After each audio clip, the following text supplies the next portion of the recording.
Hello, नमस्कार दोस्तों। कैसे हैं आप सभी लोग। उम्मीद करता हूं आप सभी लोग अच्छे होंगे। आपकी पढ़ाई लिखाई बहुत अच्छी चल रही होगी। जैसे कि आप सभी लोग जानते हैं कि हम एलसीएम और एचसीएफ चैप्टर के क्वेश्चन कर रहे थे, तो आगे के हम क्वेश्चन सॉल्व करते हैं। पिछली वीडियो में हमने क्वेश्चन नंबर 14 तक आपको सॉल्व करा दिया था। यह है नेक्स्ट क्वेश्चन नंबर 15। तो इसको आपके साथ हम सॉल्व करते हैं। तो देखिए, सबसे पहले आप क्वेश्चन को पढ़िए और ख़ुद ट्राई करिए क्वेश्चन सॉल्व करने की। उसके बाद आपको सॉल्यूशन देखना है। तो उम्मीद करता हूँ आपने करने की कोशिश करी होगी वीडियो को पॉज करके। चलिए अब मैं क्वेश्चन को सॉल्व करके बताता हूँ। क्वेश्चन क्या है, 6 अंकों वाली वह बड़ी से बड़ी संख्या कौन सी है। आपको बतानी है 6 अंकों वाली वह बड़ी से बड़ी संख्या कौन सी है जिसे 12, 15, 20, 24 और 30 से विभाजित करने पर शेषफल क्रम से है 8, 11, 16, 20 और 26 बचता है। ये आपने क्वेश्चन पढ़ा होगा। क्या आपको क्या बतानी है, 6 अंकों वाली वह बड़ी से बड़ी संख्या बतानी है जिसे 12 से भाग लगाते हो, 15 से, 20 से, 24 से और 30 से विभाजित करते हो तो शेषफल कितना बचना चाहिए, 8, 11, 16, 20 और 26 बचता हो। तो देखिए, इस सवाल को करने के हमारे पास दो मेथड हैं। सबसे पहले मैं आपको मेथड नंबर 1 बताता हूँ जो कि एग्ज़ाम में करना है। आप इस सवाल को दो मेथड से सॉल्व कर सकते हैं और मैं आप लोगों को दोनों मेथड ही बताऊँगा। ठीक, सबसे पहले मैं आपको वो मेथड बताता हूँ जिस मेथड से आपको ये क्वेश्चन एग्जाम में करना है। तो सबसे पहले आपको वो समझना है, फिर मैं आपको इस क्वेश्चन को बेसिक से बताऊंगा कि बेसिक से कैसे सॉल्व करा जाता है। तो देखिए, 6 अंकों वाली वह बड़ी से बड़ी संख्या तो बतानी है हमें 12, 15, 20 और 24 से भाग देने पर। अब यहाँ देखो 12, अगर आप किसी संख्या को 12 से भाग लगाते हो तो शेषफल कितना बच रहा, 8। मान लो कि ये एक नंबर है 12, अगर 12 से भाग लगाते हो तो शेषफल कितना बचता है, शेषफल क्रम से है 8 बचता है। ये 8 क्या है हमारा, रिमाइंडर बच रहा। अगर आप किसी नंबर को 12 से भाग लगाते हो तो 8 शेषफल बच रहा। तो एक बात बताओ, 12 का फैक्टर तो है 3, 3 भी तो 12 का फैक्टर है, बिल्कुल है। अगर आप 3 से भाग लगाते हो तो कितना शेषफल बचेगा, 3 दूनी 6 यानी कि 2। तो इस बात का मतलब ये है कि अगर आप किसी नंबर को 12 से भाग लगाते हो तो शेषफल 8 बचना चाहिए। और अगर आप 12 के किसी फैक्टर जैसे कि 3 है, अगर आप 3 से भी भाग लगाते हो तो शेषफल कितना बचना चाहिए, 2। तो ऐसा नंबर देखो आप जिससे 3 से भाग करने पर शेषफल 2 बचता हो। तो इसके लिए या तो आप 3 से भाग लगा के चेक कर सकते हो, अदरवाइज आप क्या करोगे, डिजिटल सम लगा के देख लो। क्योंकि 3 का और 9 का जो रूल होता है ना, वो क्या होता, डिजिटल सम लगता है। इसमें क्या लगता है, डिजिटल सम। आप डिजिटल सम से भी कर सकते हैं। जैसे कि जब आप डिजिटल सम करोगे तो 9 इसको छोड़ देते हैं, 9 9 9 हटाओ, 6 और 5 11, 11 का मतलब इसका डिजिटल सम 2 है। इसका मतलब ये है कि अगर आप इस संख्या को 3 से भाग लगा कर देखोगे तो 2 शेषफल बचेगा। तो ये आंसर हो सकता है। अभी इसको चेक करो, ये नंबर 3 से पूरा डिविजिबल है। इसका मतलब ये नंबर 3 से पूरा डिविजिबल है। 3 से डिविजिबल नहीं होना चाहिए, 3 से डिवाइड करने पर शेषफल 2 बचना चाहिए। तो ये आंसर हो नहीं सकता हमारा। यहाँ चेक करो, ये भी 3 से 6 4 10, 10 का मतलब इसका डिजिटल सम कितना है, अंकों का योग 1। 10 का मतलब क्या है, 1, 1 + 0 1। यानी कि अगर आप इस नंबर को 3 से भाग करते हो तो शेषफल कितना बनेगा, 1। 1 थोड़ी ना लाना हमें, तो लाना कितना है, 2, 3 से भाग करने पर। आप ये बताओ 8 और 10 10, इसका भी डिजिटल सम कितना है, 1। इसको अगर आप 3 से भाग लगाते हो तो 1 शेषफल बचेगा। तो एक ही आंसर बचा हमारा, क्या, ये वाला क्या है, आंसर है हमारा। देखिए इसको आपको इस तरीके से करना है। ये तो बहुत कम है, इतना भी लिखने की ज़रूरत नहीं है, डायरेक्ट आपको सवाल करना था। सबसे पहले इन्होंने क्या बोला, देखिए 15, ये डिविजिबिलिटी रूल है। डिविजिबिलिटी रूल में सबसे विभाजकता के जो नियम है ना, डिविजिबिलिटी रूल, इसमें सबसे इम्पोर्टेंट पता 3 का और 9 का रूल होता। 3 का और 9 का रूल। 3 का नियम क्या होता, अगर किसी संख्या के अंकों का योग 3 से डिविजिबल है तो वो संख्या 3 से डिवाइड होती। अगर किसी संख्या के अंकों का योग 9 से डिविजिबल है तो वो संख्या क्या होती, 9 से डिवाइड होती। जैसे कि मान लो कि एक नंबर है 20, अगर आप इस 20 को 3 से डिवाइड करते हो, 20 को किससे डिवाइड करते हो, 3 से, तो शेषफल कितना बचेगा, 3 छंग 18, शेषफल कितना आया, 2। 2 ये शेषफल है या नहीं है, यानी कि 3 से विभाजित जब आपने करा 20 को तो 2 शेषफल आया। अगर आप इसको निकाल लो 20 का, अगर मैं तुमसे पूछता हूँ कि 20 का आप लोग बताओ कि अंकों का योग कितना है, डिजिटल सम 2 + 0 इसका मतलब 2। तो हम ये बात कह सकते हैं कि जो 3 होता है ना, डिजिटल सम जो होता है वो रिमाइंडर के बराबर ही होता। अगर आप इसका डिजिटल सम निकालते हो तो 2 ही आ रहा, और 2 ही क्या है, इसका रिमाइंडर है। तो 3 के और 9 के रूल में आप ये बात लिख सकते हैं कि शेषफल बराबर होता है किसके, अंकों के योग के, अंकों के योग के। ये बात 3 के और 9 के रूल में है। अगर आपको जैसे कि आप 12 से भाग लगाई, 12 से भाग लगाने पर 8 शेषफल बचता है, तो इसका फैक्टर 12 का जो फैक्टर है वो 3 है। तो 3 से भाग लगाने पर शेषफल कितना बचेगा, 2। 3 से भाग लगाने पर 2 शेषफल बचे, या 12 से भाग लगाने पर 8 शेषफल बचे, बात एक ही होती है। अगर आप किसी संख्या को 3 से भाग लगाते हो तो 2 शेषफल बचना चाहिए। इसका मतलब ऐसा संख्या होगी हमारी आंसर जिसके अंकों का योग कितना होगा, 2, और एक ही ऑप्शन था जिसके अंकों का योग 2 था। यही क्या है, हमारा करेक्ट आंसर है। तो ये था सवाल को करने का मेथड, ऑप्शन। चलिए, तो ये नेक्स्ट क्वेश्चन है आपके सामने लिखा हुआ, आपको इसको सोल्व करना है। सवाल क्या है, एक बार इसको पढ़ेंगे ध्यान से। माना संख्या x है, माना संख्या x वह छोटी से छोटी संख्या है जिसे 8, 9, 12, 14 और 36 से विभाजित करने पर प्रत्येक बार 4 शेष बचता है। प्रत्येक बार कितना शेष बचता है, 4 शेष बचता है, लेकिन x 11 से विभाज्य है, x के अंकों का योग है। तो इस टाइप के सवाल को हम कैसा करते हैं, सवाल बड़ा आसान सा है ये। इन्होंने बोला है माना संख्या x वह छोटी से छोटी संख्या है जिसे 8, 9, 12, 14 और 36 से विभाजित करने पर, आपको बताना कौन कौन संख्याओं से विभाजित कर रहे हैं हम, 8 से, 9, 12, 14 और 36, इन संख्याओं से भाग देने पर। अगर आप किसी नंबर को 8, 9, x वो संख्या है, x क्या है, एक ऐसी संख्या है जिसे आप 8, 9, 12, 14 और 36 से भाग देते हो, तो शेषफल कितना बचेगा, तो रिमाइंडर जो है आपका हर बार 4 आता है।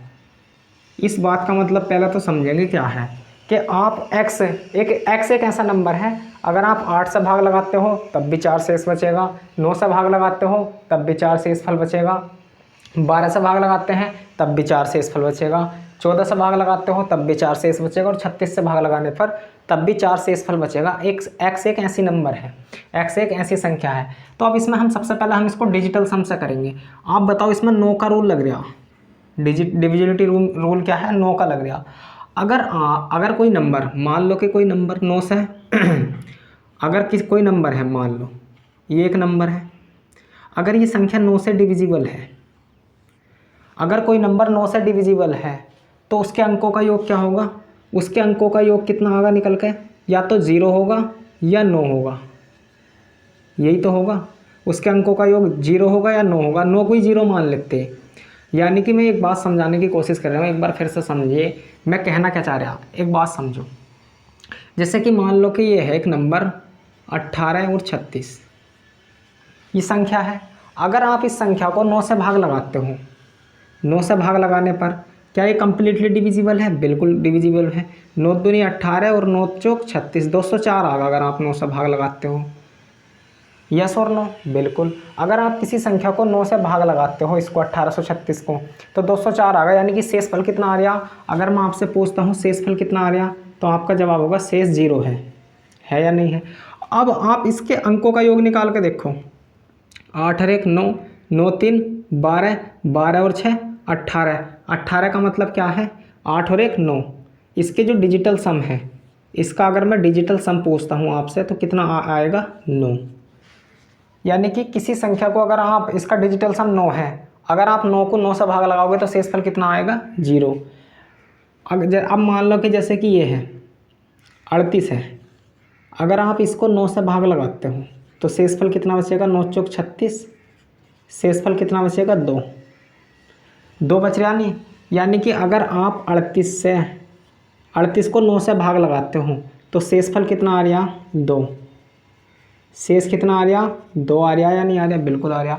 अगर आप इस 38 के डिजिटल सम की बात करूं तो ये डिजिटल सम कितना आएगा निकल के, 8 और 3 11, 11 का मतलब 1 और 1 2, इसके अंकों का योग कितना है, 2।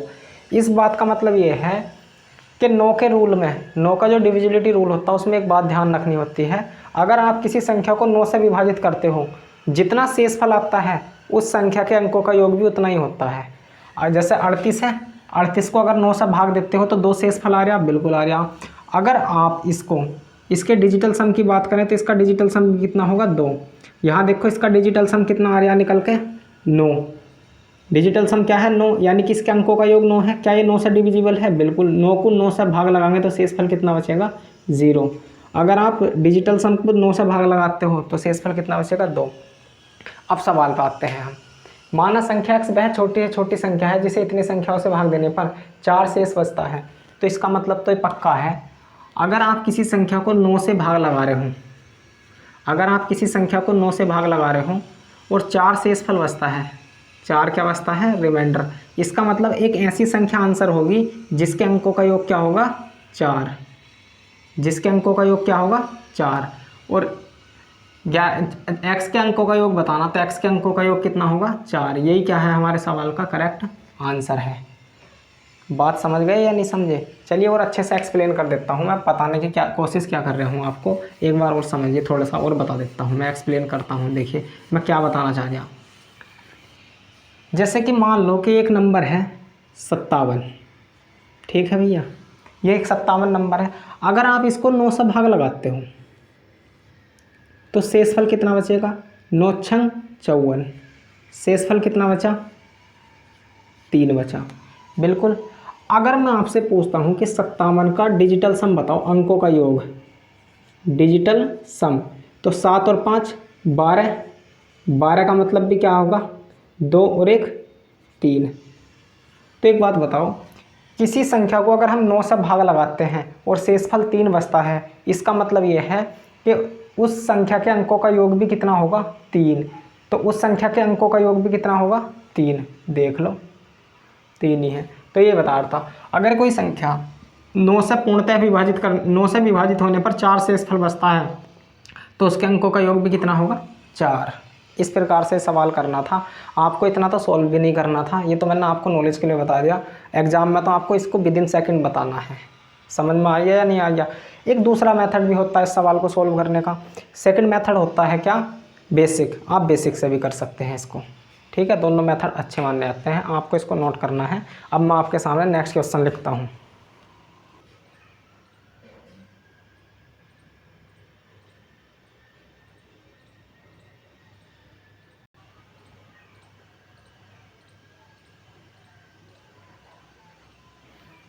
चलिए अब ये है नेक्स्ट क्वेश्चन। देखिए अगला सवाल, नेक्स्ट क्वेश्चन क्या है, इसको आप पढ़िए एक बार, ये भी अच्छा सवाल है। देखिए मैंने आपके साथ ये जो सवाल करा रहा मैं क्वेश्चन, ये मैंने अच्छे क्वेश्चन जो कि थोड़े ठीक ठाक से क्वेश्चन हैं वे मैं आपको सॉल्व करा रहा। अगर आप इन प्रश्नों को सॉल्व कर लेते हैं तो इसके बाद आपसे एलसीएम और एचसीएफ चैप्टर का कोई भी क्वेश्चन नहीं बचेगा। हल्के हल्के प्रश्न मैं इसलिए नहीं करा रहा क्योंकि अगर आपने ये वाले क्वेश्चन समझ लिए ना, ये वाले क्वेश्चन कर लिए, तो हल्के वाले तो अपने आप ही सॉल्व कर लोगे तुम। हल्के क्वेश्चन में किसी को कोई प्रॉब्लम नहीं होती, इसलिए मैंने थोड़े से अच्छे स्टैंडर्ड के क्वेश्चन उठाए हैं, ठीक है। आप ये मत सोचना बड़े भारी भारी सवाल चल रहे हैं। सवाल भारी वारी कुछ नहीं है, सब सारे के सारे सवाल क्या हैं, आसान है, आसान क्वेश्चन है। लेकिन मैंने इतने भी आसान क्वेश्चन नहीं उठाए जो कि बहुत ही आसान हो। मैंने थोड़े से अच्छे लेवल के क्वेश्चन उठा लिए जिससे आप कुछ नई चीज़ें सीख सकते हो, ठीक है। चलिए तो अब हम क्वेश्चन को सॉल्व करते हैं। इन्होंने बोला है दो संख्याओं का लैसा 120 है, लैसा पे कितना है, 120 है। निम्न में से कौन सी संख्या इन संख्याओं का मैसा पे नहीं हो सकती, यानी कि मैसा पे नहीं हो सकती, नहीं हो सकती शब्द वो आया इसमें, नहीं हो सकती, ठीक। तो इसको हम कैसा कर लेंगे, दो संख्याओं का लैसे हमें दिया हुआ है लेकिन हमें तो संख्या पता ही नहीं कौन कौन सी हैं। तो जब मैंने आपको बताया था बेसिक में, ठीक, क्या बताया था बेसिक में, कि जब भी आपको एलसीएम और एचसीएफ चैप्टर का कोई भी क्वेश्चन सोल्व कर रहे और आपको संख्या नहीं दे रखी, अगर आपको संख्या मानने की ज़रूरत पड़ती है तो आपको संख्या कैसा माननी है, पहली संख्या में हम मान लेंगे क्या, n1 HCF इंटू ए, H का मतलब यहाँ पर HCF है, और दूसरी संख्या जो होगी n2 उसको हम मान लेंगे H इंटू बी, यानी कि HCF इंटू बी। तो जब भी आप एलसीएम और एचसीएफ का सवाल कर रहे हो, हमेशा और हमेशा अगर आपको कभी भी दो संख्याएं मानने की ज़रूरत पड़ती है या तीन संख्याएं मानने की ज़रूरत पड़ती है तो आपको इस प्रकार से ही मानना है। पहली संख्या h इंटू ए, दूसरी संख्या h इंटू बी, तीसरी संख्या h इंटू सी, लेकिन हमें तीसरी मानने की जरूरत नहीं क्योंकि हमारे सवाल में क्या बोला गया है, दो संख्याओं का। अब इनका लैसा दे रखा हमें 120, तो आप भी क्या करो, इन संख्याओं का एलसीएम निकाल लो। क्या निकाल लो? एलसीएम। अगर मैं इनका एलसीएम निकालता हूँ तो कितना निकल कर आएगा? कॉमन क्या है? h इंटू ए इंटू बी, ये निकल कर आएगा, बिल्कुल आएगा। अब आपको सवाल में 120 दिया गया है एलसीएम तो आप क्या करो, 120 एलसीएम की जगह पर पुट कर देंगे, बराबर h इंटू ए इंटू बी, बिल्कुल ठीक है। अब हमसे बोला गया है कि कौन सी संख्या इनका मैसअप नहीं हो सकता। अब यहाँ ध्यान दो, 120 जो है ना वो ए का, यानी कि 120 का वारिया h की, a की और b की गुणा करते हैं, h की, a की और b की गुणा करते हैं तो 120 आना चाहिए। यानी कि HCF की, a की और b की गुणा करते हैं हम, तब हमें 120 प्राप्त होगा। इसका बात का मतलब ये है कि ये जो 120 है ना, ये h से भी पूरा पूरा डिविजिबल है, a से भी पूरा पूरा डिवाइड होगा और b से भी पूरा पूरा डिवाइड होगा, क्योंकि 120 जो है वो इन तीनों की गुणा करके प्राप्त हो रहा। तो ये h से भी पूरा पूरा कटेगा, a से भी और b से भी। हमसे बोल रहा कि मैसअप नहीं हो सकता। तो अगर मैं आपसे पूछता हूँ कि a इंटू बी की वैल्यू निकाल लो यहाँ से, तो कितना निकल कर आएगी? 120 बटे h। तो वो संख्या, h का मतलब यहाँ पर HCF से ही है, वो संख्या HCF नहीं हो सकती जो 120 को पूरा पूरा विभाजित करेगी। वो तो HCF है, हो सकती है, वो संख्या HCF नहीं हो सकती जो 120 का फैक्टर नहीं है, यानी कि 120 का फैक्टर नहीं है। जो संख्या 120 को पूरा पूरा विभाजित कर रही वो HCF हो सकती है। जैसे 8 से 120 पूरा पूरा विभाजित हो रहा है, इसका मतलब ये HCF हो सकता है, लेकिन हमें तो बताना नहीं हो सकता। 12 से भी 120 पूरा पूरा कट रहा, 24 से भी, 24 पंजे 120, 35 एक ऐसी संख्या है जो कभी भी इसका HCF नहीं बन सकती। यही क्या है? हमारा आंसर है। ठीक है, देखिए h के स्थान पर यहाँ पर इसका मतलब पता क्या था? जैसे 120 था, एलसीएम निकल कर आया था 120, ये था HCF इंटू ए इंटू बी। तो ये जो 120 है ना, वो इन तीनों का क्या है? मल्टीपल है। इसका मतलब ये संख्या h से भी पूरा पूरी विभाजित होगी, a से भी पूरी पूरी कटेगी और ये b से भी पूरी पूरी कटेगी। तो HCF, अगर किसी संख्या ने 120 को पूरा पूरा विभाजित कर लिया, इसका मतलब वो तो HCF हो सकती है, लेकिन हमें क्या बताया? HCF नहीं हो सकती। तो वो संख्या HCF कहलाएगी जो 120 को पूरा पूरा विभाजित नहीं करेगी, वो इसका HCF नहीं हो सकती। तो 35 एक ऐसी संख्या है जो 120 को पूरा पूरा विभाजित नहीं करती है, इसका मतलब ये HCF नहीं हो सकता। बाकी ये सारी संख्याएं HCF हो सकती हैं। यही क्या है? हमारे सवाल का आंसर है। नोट करिए। उम्मीद करता हूँ कि आप इस सवाल को भी अच्छे से समझ पाए होंगे। इसके बाद मैं आपके सामने नेक्स्ट सवाल लिखता हूँ, आप इसको नोट करिए।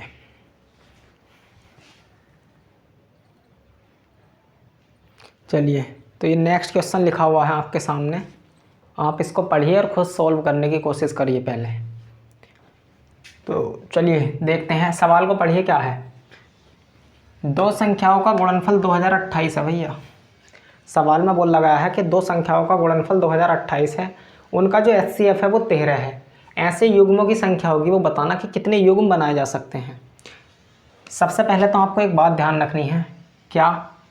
युग्म जो बनाए जाते हैं ना, वो हमेशा युग्म, जब भी आप LCM HCF चैप्टर का क्वेश्चन सोल्व कर रहे हो तो ये बात नोट में डाल भी लीजिए, लिख लो इसे नोट में। क्या? जब भी आपको युग्म बनाने ना, युग्म, तो युग्म हमेशा किसके बनेंगे? युग्म हम हमेशा को प्राइम नंबर के साथ बनाते हैं। जब भी हमें युग्म बनाना होता है तो हमें को प्राइम नंबर लेने होते हैं। को प्राइम नंबर का मतलब होता है सहभाज्य संख्या। सहभाज्य संख्या यानी कि जब भी हम पेयर बनाते हैं तो हम हमेशा क्या करते हैं? सहभाज्य संख्याओं को लेते हैं पेयर में। हम सहभाज्य संख्याओं के ही पेयर बनाते हैं। सहभाज्य संख्याओं का मतलब ये होता है जिनका HCF कितना होता है? 1, यानी कि जिनमें कॉमन कितना होता है? 1। जिनमें 1 के अलावा और कोई भी चीज़ कॉमन ना हो, वे होती है हमारी सहभाज्य संख्याएं।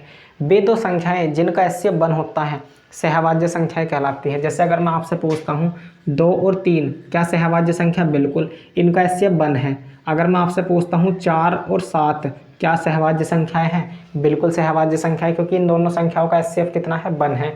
अगर मैं आपसे पूछता हूँ 4 और 8 सहभाज्य संख्याएं हैं क्या? आप मना कर दोगे नहीं है, क्योंकि इनमें जो इनका जो HCF है वो कितना है? 4। जबकि HCF कितना होना चाहिए 1। तो ये बात समझ गए। ये दोनों सहभाज्य संख्याएं हैं, ये भी सहभाज्य संख्या है, लेकिन 4 और 8 सहभाज्य संख्या नहीं है। तो पेयर जब भी बनाएंगे हम सहभाज्य संख्याओं का ही पेयर बनाते हैं हम। और दूसरा ये है कि कोई भी नंबर रिपीट नहीं होता, कोई भी नंबर हम पलट कर नहीं लिखते इसमें, ये बात भी आपको ध्यान रखिए। अब हम सवाल की तरफ बढ़ते हैं। दो संख्याओं का गुणनफल, हमें तो पता ही नहीं संख्या क्या है, तो हम संख्या मान लेंगे। मानते कैसे हैं, n1 बराबर क्या मान लेंगे, HCF इंटू A। दूसरी संख्या एक मान लेंगे n2 HCF इंटू B, ये हमने दूसरा नंबर मान लिया भैया।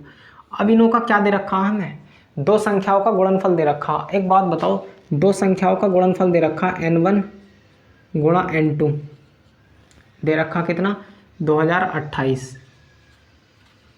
तो आपको पता है क्या दे रखा, दो संख्याओं का गुणनफल बराबर किसके होता है, एलसीएम और एचसीएफ के। क्योंकि आपने फॉर्मूला सुना होगा, n1 पहली संख्या गुणा दूसरी संख्या बराबर एलसीएम गुणा एचसीएफ, ये होता है या नहीं होता।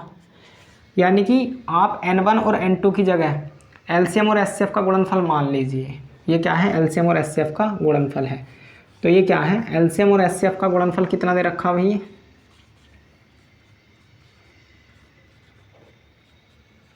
बराबर कितना है 2028। अब आप एलसीएम निकाल लो इस नंबर का। अगर मैं आपको पूछता हूँ कि इनका एलसीएम कितना है, तो इनका एलसीएम का जवाब होगा कि HCF into A into B इनका एलसीएम है। अगर मैं HCF की बात करूँ तो कितना है, H बराबर 2028, यही तो दे रखा। इनका क्या निकल कर आ गए, एलसीएम और HCF की बात आ गई। अब हमें क्या करना है, दो संख्याओं का गुणनफल हमें दे रखा था 2028 है, बिल्कुल ठीक है भाई। उनका मैं से दे रखा था 13 है, सही है।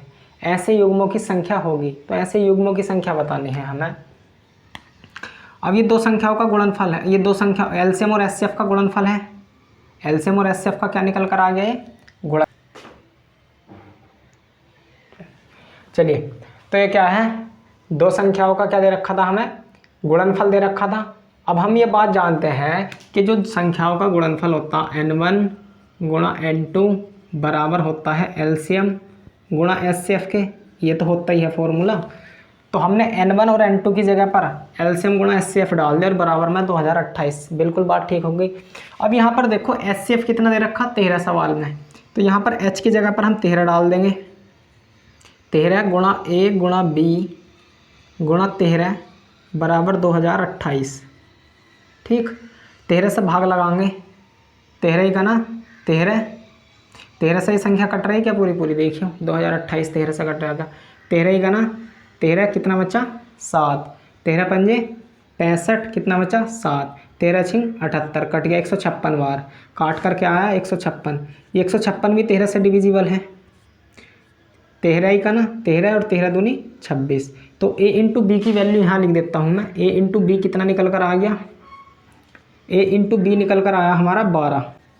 तो अब ऐसे पेयर बताओ, अब ऐसी दो संख्याएं सोचनी है जिनकी गुणा करने पर 12 आता है। तो आपका जवाब होगा 1 की और 12 की गुणा करेंगे तो भी 12 ही आएगा निकल कर, बिल्कुल। 2 की और 6 की गुणा करते हैं तो भी 12 ही आएगा। 3 की और 4 की गुणा करते हैं तो भी 12 ही आएगा। 4 की और 3 की गुणा करते हैं तो भी 12 आएगा, ठीक। और कोई नंबर हो सकते हैं क्या, 6 की और 2 की गुणा करेंगे, ये तो नंबर रिपीट हो रहा है। कहने का मेरा मतलब ये है, अब बताओ कितने पेयर, 1 और 12 का पेयर नहीं बना सकते क्योंकि इनका एचसीएफ क्या है 1। ये तो बना सकते हैं भाई पेयर, 1 और 12 क्या है, पेयर बना सकते हैं। 1 और 12 क्या है, पेयर बना सकते हैं। अब ये पेयर बन सकते हैं, ऐसी दो संख्याएं सोचनी है तुम्हें जिनकी गुणा करने पर 12 आती है। तो ऐसे तो संख्याएं कौन कौन सी हो सकती है, 1 की और 12 की गुणा करेंगे तो भी 12 ही आएगा, 2 की और 6 की गुणा करेंगे तो भी 12 आना है, 3 की और 4 की गुणा करेंगे तो भी 12 आना है, 4 की और 3 की गुणा करेंगे तो भी 12 आना। लेकिन वो लेंगे नहीं हम, क्योंकि नंबर क्या होगा, 4 गुणा 3 कर लो या 3 गुणा 4 कर लो, बात एक ही है। नंबर बदल कर लिखने हमें। युग्म बनाते समय एक तो कोप्राइम नंबर होने चाहिए, दूसरे क्या होने चाहिए, दूसरे ये होने चाहिए कि नंबर हम जैसे 3 और 4 लिख लिया हमने, तो यहाँ हम 4 और 3 नहीं लिख सकते, बदल कर नहीं लिखेंगे पेयर बनाते समय। अब एक बार बताओ, 1 और 12 का पेयर बन सकता है क्या, बिल्कुल बन सकता है। क्यों, क्योंकि ये सहभाज्य संख्याएं हैं दोनों, इनका एचसीएफ 1 है। 2 और 6 पेयर बना सकते हैं क्या, 2 और 6 पेयर नहीं बना सकते। क्योंकि इनका HCF 2 है, ये सहभाज्य संख्याएं नहीं है। 3 और 4 पेयर बना सकते हैं क्या? बिल्कुल बना सकते हैं। तो ऐसे कितने पेयर संभव है? 1 और 1 2, 2 क्या है? 2 पेयर संभव है, 2 पेयर संभव है। यही क्या है हमारे सवाल का आंसर है। जिस भी ऑप्शन में 2 हो वही हमारे सवाल का क्या है? आंसर है। ये लो, 2 और 6 ये दोनों पेयर क्यों नहीं बना सकते? क्योंकि ये को प्राइम नंबर नहीं है। पेयर में हमें को प्राइम नंबर लेने होते हैं और दूसरा नंबर को चेंज करके नहीं लिखना होता, पलट के नहीं लिख सकते हम पेयर बनाते समय, क्योंकि 3 और 4, 4 और 3 ले लो, कभी ऐसा नहीं होगा, क्योंकि ये क्या है? गुणा में। और गुणा क्या होती है? क्रम विनिमय नियम का पालन करती है। तो 3 गुणा 4 कर लो या 4 गुणा 3 कर लो, बात एक ही होता। किससे? क्रम विनिमय नियम का पालन करती है। मैथ में एक रूल होता है क्रम विनिमय नियम। क्रम विनिमय नियम क्या होता? गुणा जो होती है वो क्रम विनिमय नियम का पालन करती है, यानी कि 2 गुणा 3 करो तब भी कितना आएगा? 6। 3 गुणा 2 करो तब भी कितना ही आना है? 6। क्रम चेंज कर दिया तब भी 6 आया, यही क्रम विनिमय नियम होता। तो मैथ में जब आप पेयर बनाओगे ना, तो 2 और 3 एक साथ आ गए तो आप इसको 3 और 2 नहीं लिख सकते, चेंज करके नहीं लिख सकते हम। ये बात थी, समझ गए? चलिए नेक्स्ट क्वेश्चन करा देता हूँ मैं। चलिए ये है आपके सामने नेक्स्ट क्वेश्चन लिखा हुआ, इसको आपको समझना है। 2 संख्याओं का अनुपात 2:3 के अनुपात में है। 2 संख्याएं 2:3 के अनुपात में है। उनका लसागु दे रखा 54, तो उनका योगफल होगा। योगफल पूछा, तो आप बताओ। संख्या तो हमें पता नहीं, हमें संख्या माननी। जब भी आपको एलसीएम और एचसीएफ चैप्टर में संख्या मानने की ज़रूरत पड़ती है तो आपको क्या करेंगे, क्या करना है? n1 पहली संख्या मान लेंगे हम, HCF इंटू ए, H का मतलब HCF है, n2 दूसरी संख्या हमने मान ली कि ये होगी कोई दूसरी संख्या, HCF इंटू बी ये होगी। अब आपको क्या दिया गया है? 2 संख्याओं का अनुपात दे रखा 2:3, तो हम भी क्या करेंगे? संख्याओं का अनुपात निकाल लेंगे। 2 संख्याओं का अनुपात, तो H इंटू ए पहली संख्या का अनुपात गुणा ये है दूसरी संख्याओं का अनुपात। दिया कितना है? पहली संख्या और दूसरी संख्या का अनुपात 2:3। शॉर्ट कर दिया मैंने स्टेप, n1 अनुपात n2 ना लिख कर मैंने डायरेक्ट लिख दिया h अनुपात h इंटू ए अनुपात h इंटू बी। तो अब आप बताओ, अगर आप इसका रेशियो लेगे तो h से तो h कटना ही कटना है, ये रेशियो की प्रॉपर्टी होती। तो a रेशियो b कितना निकल कर आया यहाँ से? 2:3 का अनुपात। इसका मतलब ये है कि a का जो अनुपात, a की वैल्यू कितनी है? 2, और b की जगह हम क्या रख सकते हैं? 3। तो जो पहली संख्या है वो क्या निकल कर आएगी? पहली संख्या निकल कर आएगी कितनी हमारी? 2h, बिल्कुल। दूसरी संख्या कितनी क्या निकल कर आएगी हमारी? 3h, ये आगे निकल के। अब इन संख्याओं का दोनों का योगफल पूछा हमसे सवाल में क्या पूछा है? योगफल। तो n1 प्लस n2 कितना निकल कर आएगा? 3 और 2 5h, 5 इंटू h। तो अगर आप इस सवाल के ऑप्शन को देखो तो योगफल चाहे कुछ भी हो, अगर आपके पास h की वैल्यू पता चल गई ना तो आप एकदम बता दोगे कि योगफल इतना है। ये तो एलसीएम दे रखा। ये जो संख्याओं का जो योगफल निकल कर आएगा, इसमें ये कैसा नंबर है? एक प्राइम नंबर है, यानी कि ये तो किसी से कटेगा नहीं, ये एक प्राइम नंबर है, बिल्कुल है। योगफल चाहे कुछ भी हो, लेकिन हमें एक बात पता है कि योगफल जो होगा संख्याओं का वो 5 का मल्टीपल होगा। 5 से कटने वाली संख्या इनका योगफल होगी। 5 का मल्टीपल ये नहीं है, ये आंसर नहीं हो सकता। 5 का मल्टीपल ये नहीं है, ये आंसर नहीं हो सकता। 5 का मल्टीपल ये भी नहीं है, ये भी आंसर नहीं हो सकता। तो आंसर कितना आ गया निकल के? 45। इससे ज़्यादा आपको सॉल्व करने की ज़रूरत भी नहीं है, ठीक है। तो हमने इसको ऑप्शन एलिमिनेशन ट्रिक से सॉल्व कर दिया, यानी कि 2 संख्याओं का जो योगफल है चाहे कुछ भी निकल कर आए, हमें ये बात तो पता है कि वो जो आंसर होगा ना, जो योगफल आएगा निकल कर, वो 5 का मल्टीपल होगा, यानी कि 5 से पूरा विभाजित होगा। अगर कोई संख्या 5 का मल्टीपल है, इसका मतलब क्या है? वो 5 से पूरा विभाजित होगी।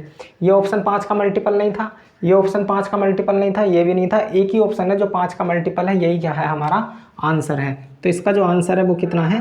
45 है। यही क्या है हमारे दोस्तों? आंसर है इस सवाल का। आप इसको क्या करिए? नोट करिए। अब अगर मान लो कि ऑप्शन इस सवाल के इस प्रकार से होते 5, 50, 45, 270, तो हम कैसे करते सवाल को? पहली संख्या क्या आएगी निकल कर यहाँ से? संख्याएं 2 संख्याओं का अनुपात 2:3 है, तो पहली संख्या तो होगी 2h, दूसरी संख्या होगी 3h। ये संख्याएं निकल कर आएंगी, बिल्कुल। अब इनका लसागु 54 दे रखा, अगर आप इन संख्याओं का एलसीएम निकाल लो कितना आएगा निकल के? 2 इंटू 3 इंटू एच निकल कर आना है, यही तो आएगा नंबर एलसीएम निकल कर, क्योंकि ये जो एलसीएम है ये इसको भी पूरा पूरा विभाजित करेगा, इसको भी पूरा पूरा विभाजित करेगा, तो ये एलसीएम निकल कर आ गया। आपको दिया कितना है एलसीएम 54, एलसीएम दिया कितना है 54, 2 इंटू 3 इंटू एच, 2 3 6 6 9 54, तो एच की वैल्यू कितनी निकल कर आई यहाँ से 9।